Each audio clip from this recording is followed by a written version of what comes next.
ഒരു love story പറയട്ടെ. ഒരു കാട്ടിൽ സുന്ദരിയായൊരു പൂവുണ്ടായിരുന്നു.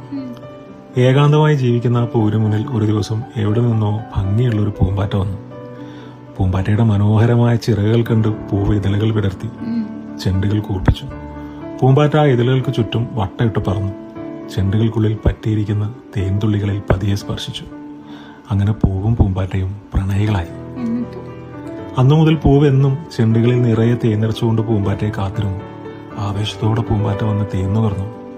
അങ്ങനെ ഇരിക്കെ ഒരു വൈകുന്നേരം നിറയെ തേനുമായി അണിഞ്ഞൊരുങ്ങി കാത്തുനിന്ന പൂവിന് മുന്നിൽ പൂമ്പാറ്റ വന്നില്ല. പൂവ് കാത്തുകൊണ്ടേയിരുന്നു.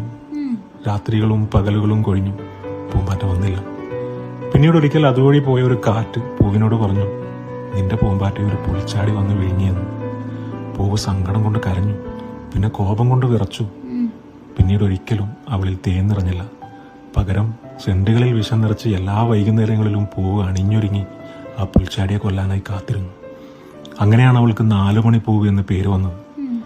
ഇന്നും പുൽച്ചാടികൾ 4 മണിപ്പൂക്കൾക്കടുത്തേക്ക് പോകാതിരിക്കാനുള്ള കാരണം അതാണ്. Download ShareChat.